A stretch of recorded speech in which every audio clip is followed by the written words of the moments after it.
Hey guys, welcome to my very first video for Money May Scouts. Today we are going to be breaking down the film on Oklahoma freshman Jeremiah Fears. Fears, who is from Joliet, Illinois, is averaging about 16.44 and grabbing about 2 steals a game on a bit over 46% from the field and 26% from three. He reclassed up to play for Oklahoma this year and turned 18 in the middle of October.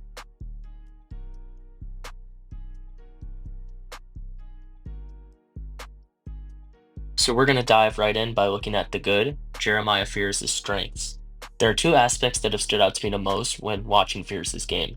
The first is his ability to play in the two-man game. He's really good, whether it's off-ball screens or DHOs, at getting to the paint and reading what the big does. Here we're going to see Fears showcase a little bit of everything. This is easily one of my favorite plays in the games I've watched on Fears. Fears starts this play by using his speed and a tight angle off the screen to blow by his man. As he gets downhill, he notices the man in the corner might try to stun on the ball with his peripherals and does a slight retreat.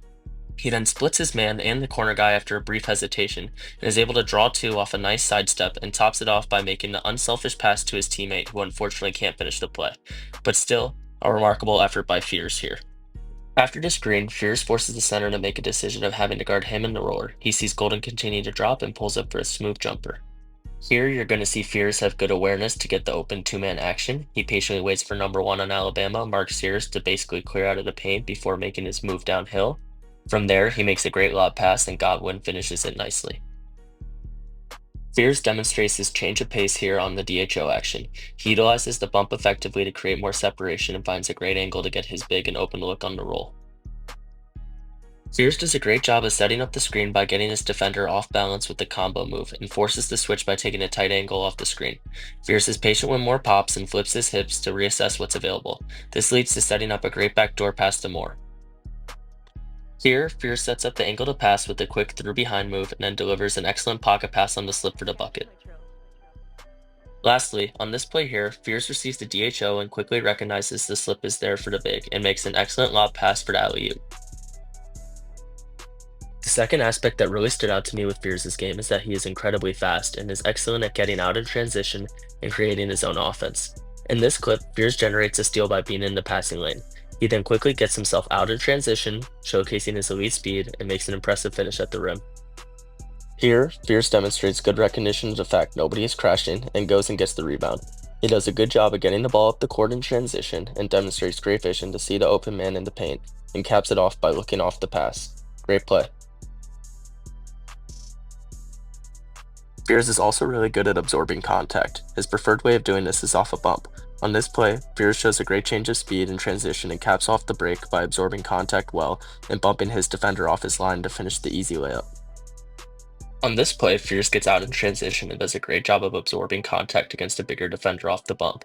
He finishes the play by showcasing great balance to make the one-legged floater. Lastly, in a one-possession game with under 2 minutes left, Fears showcases his ability to get downhill and the potential to step up in big moments. Excellent bump to create space and great balance to hit the shot. One of the other parts of his game that I think Fears does well is his ability to create space for his own shot. I think he's particularly strong at doing so in the mid-range. Here, Fears gets downhill and flashes a crafty spin move to create space. From there, he rises up for the midi and has a good high point of release to hit the shot. Fears does a great job here of drawing the switch on the ball screen. He's able to create a ton of space by the way he changes levels. He raises his body upright before dropping it as if he were going to drive all the way to the hoop. This sets up the step back perfectly over the big man for three. On this bucket, Fears demonstrates good pace and utilizes a bump to create space for a tough turnaround make. On this play, Fears gets his third make in a row in the game. He's patient after the ghost screen by a teammate, gets down to the elbow, gives a slight bump, and elevates for the mid-range jumper. On this one, Fears shows off his crafty handle to shift his defender. Once he recognizes his man is off balance, he generates a lot of space off the step back and demonstrates good balance and the ability to shoot under duress on the contested make. This play was simple yet effective. Fears uses a great shot fake to step into a one-dribble pull-up, smooth jumper over the bigger defender. Moving to three-point shooting, I think Fears is an average or slightly above average three-point shooter at the moment, but I'm putting his three-point shooting as his strength because I think he has good mechanics and would be shooting a better percentage with a higher volume. He has the potential to be a solid three-point shooter, possibly in the mid-30s to high 30s in terms of percentage, depending on his volume. But like I said, I think he has really good mechanics and confidence in his shot, but does not shoot enough of them right now. On this first play, Fierce sees his man go under the screen and does a great job of stepping in confidently to the pull-up three. Great balance and good form. There's no better play to flash Fierce's potential as a shooter than right here. On this three, Fierce hits the biggest shot of his career to date and caps off arguably his best scoring game of the season with an and-one three, and then hits the free throw right after to win the game. Big time bucket from the freshman.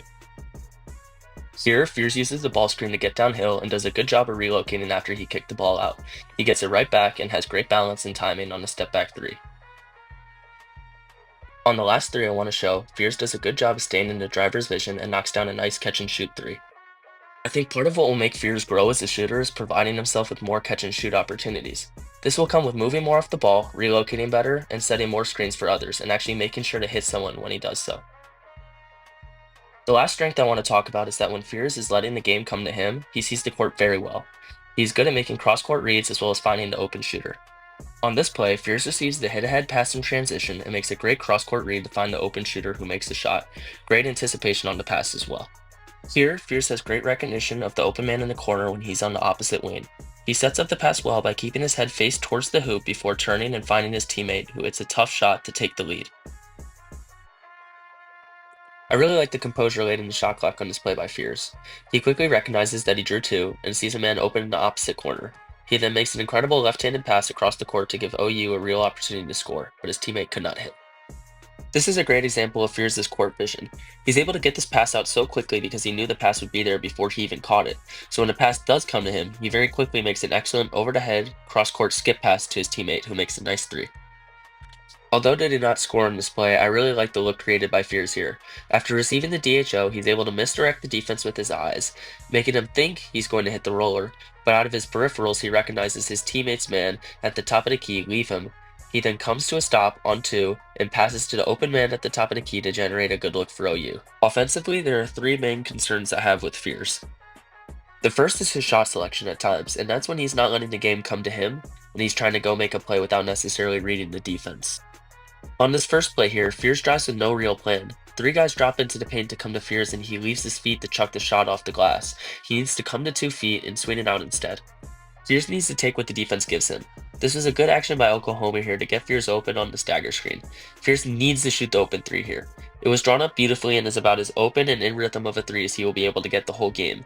Instead, he drives and opts for a contested layup instead of even dumping it down to his teammate in the paint. On this play, I would have liked to have seen Fierce try and kick this ball to the corner. As good as Fierce is at getting downhill, Grant Nelson is a really solid perimeter defender with good foot speed and athleticism. Fierce opts to call his own number instead and is forced to put up a tough shot high off the glass. This play is pretty simple. Fierce was selfish. He was hungry to try and get his after a slow first half and tries to make a contested layup instead of making the unselfish play to hit an open shooter on the wing. He forced the issue, it was simply just not there. This might have been one of the worst shots I've seen Fierce take all year. His team has 18 seconds left on the shot clock when he received the pass, and he opted to shoot a contested runner from 2 steps inside the 3-point line over 2 people. The ball has to be swung back out here. It was a terrible shot selection. The second weakness I see with Fierce is I worry about his decision making with his drives and passing at times. Similarly to his shot selection, these plays can arise under similar circumstances. By this I mean they occur when he is trying to get downhill or make a play without actually seeing where bodies are on defense. Fierce shows a little bit of everything here. I like how he utilizes the bump and shows good pace. However, after he ran the baseline, I thought he should have passed it to the big. Instead, he uses an up fake, pivots, tries to step through, and leaves his feet to jump off one. He gets out of control and then throws an off-target pass to the same big he opted not to throw the pass to a few seconds earlier, and then turns the ball over. I think Fierce predetermined a bit where he was going with this pass without really reading the defense. He tries to make the cross-court skip pass that he had had success with a few times earlier in this game. However, the defender at the top of the key has his back turned and is reading Fierce's eyes the whole way. When Fierce leaves his feet to make the pass, he loses the ability to shift the defense with the ball fake, and the off-ball defender was able to easily rotate over and pick off this pass. Fierce can at times be prone to over-dribbling. On this play, he holds onto the ball way too long. He needs to give the ball up when the look isn't there to begin with and trust his teammates will find him again. Instead, he holds onto it, drives into 2 people, loses his balance, and commits a live ball turnover. More on the passing side of his decision making, sometimes when Fierce turns it over, it could be due to him being too casual with his delivery. On this play, Fierce draws 2 and picks up his dribble. The read is a tough one to make because with the double team, it's too difficult to pass the ball with a lot of zip. I think he would have been better off opting for the bounce pass to the big who had slipped after Fierce briefly split the double. Instead, the cross-court pass he tried to make was way too nonchalant and is easily able to be picked off. On this play, Fierce is too casual with the attempted flip back pass to the popper on the screen. He needs to come to 2 feet and ball fake to get the guy behind him to jump, then use his pivot and make the pass to the popper. The third and final main offensive concern I have with Fierce is I worry about him valuing the possession down a stretch of tight games. On this play, Fierce is called for an offensive foul. Fierce is a talented player utilizing bumps and other forms of contact to create space, and occasionally he could overdo it, which can lead to offensive fouls. This is exactly what happens here as he turns the ball over, giving Michigan a chance to tie the game the next possession down. On this play, the big was technically open, but when two 7-footers are rotating out to you, it's hard to make the direct pass through them to a teammate. Even if Fears was to ball fake and then try and pass through, Donaldson's rotating over from help side to the big and would have likely caught up to the pass. My point is, while his teammate looks open, it's not really a pass that is able to be made. Fears would have been better off swinging it back around and seeing if they could find an easier way to get a shot up with just under 20 seconds left on the shot clock. Here we see Fears turn it over after the roll from the big. This play looked like miscommunication on both ends. Fears threw it behind Godwin, which was obviously a tough catch, but he did not want to place it out in front of him because he sees Wolf in a position to rotate over. Meanwhile, in front of him is exactly where Sam Godwin wants Fears to throw this ball. You may notice these first 3 clips were all from the Oklahoma-Michigan game where Fears hit that big shot, but he also did turn the ball over 3 times in the final 2.5 minutes of the game. So I think it's important to show he could be a bit of a mixed bag down the stretch of games. This is less extreme of an example as there's just under 5 minutes left, but still, every possession is important in a close game. Here, while Fears does a good job of relocating, once he received the pass, he opted to take 2 dribbles into an off-balance floater that airballs long. There was still 15 seconds left on the shot clock when he received the pass. He definitely could have gotten a better look. The last play I want to show for Fears' offensive question marks is right here, as his team is down 6 with under a minute and a half left and they need to get a good shot off, but they don't get one up. Fears tries to force it to the roller and the look really just isn't there. The Georgia guard just has to have his arm out in the passing lane and picks it off. Defensively, what generally concerns me with Fears is a consistent lack of effort on that end, whether it be on or off ball. This was a terrible defensive possession for Fears here. He starts by being late to get over the ball screen. This causes his team to get caught out of position and in scramble mode. Fears is then late again to rotate over to the ball, bites on a shot fake, and then this leads to an easy dump off assist to cap off the play. This was really weak on-ball defense here by Fears. There was no resistance on the drive attempt, his man dribbles right past him with ease.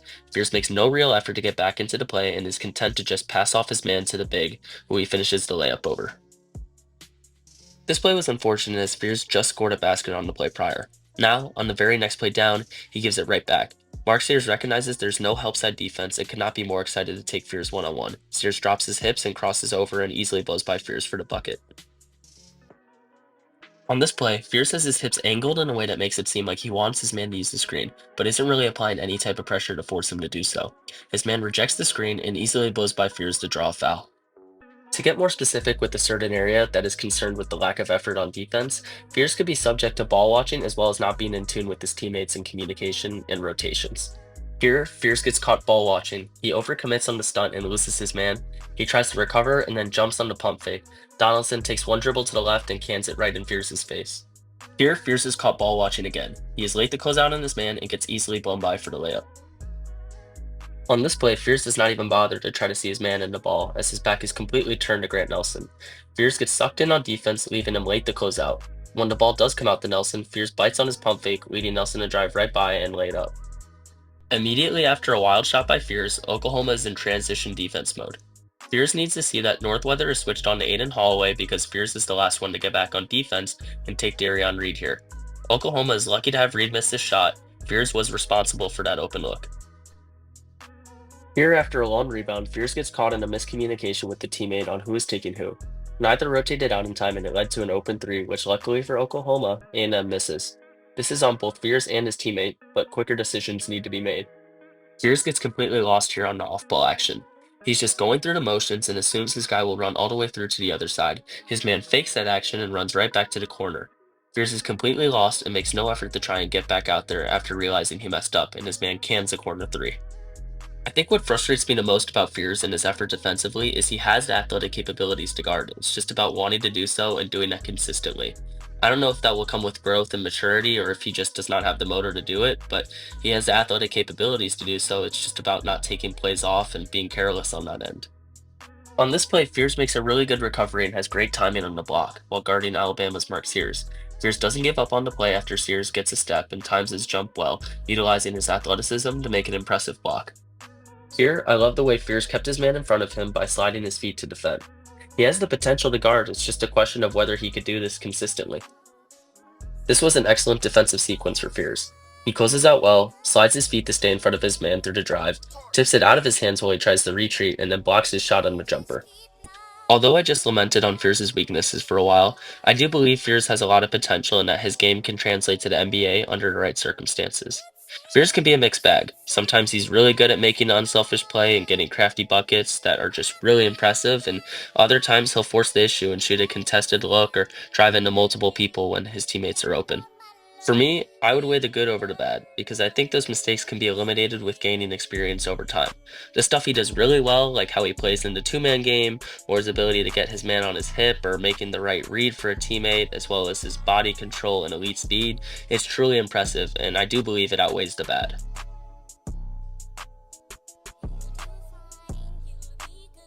So I think there are two types of positions franchises could be in where it would make sense to draft Fears. The first of those types of teams Fears should go to is a team that's not in a place to win soon, that also doesn't have a legit young point guard. He can use a lot of game reps to develop as he is young and originally was supposed to only be graduating high school this year. The two teams that come to mind under those premises are the Nets if they don't retain D'Angelo Russell or the Wizards. The other type of situation I think would make sense is a team that is kind of in that in between of trying to win or maybe blowing it up that also has a point guard Fears can learn from. The first two teams that come to mind on that end are the Hawks and the Kings. With the Hawks, he could learn behind former OU legend Trae Young and would also have good big men that he could work with in the two-man action.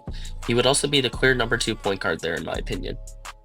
With the Kings, he could learn from De'Aaron Fox, another player that has elite speed and that also plays with great pace. He would also have an elite big to work with in the two-man game with Sabonis. Another team that could work along those lines are the Bulls, with him learning from Lonzo or Kobe White. But yeah, that wraps up my scouting report on Jeremiah Fears, Oklahoma's freshman phenom. Hope to see him find success the rest of this season and into the NBA. If you stayed until the end of the video, I really appreciate you supporting my journey as I begin to showcase my scouting online. Let me know which player you think I should scout next in the comments. Thank you.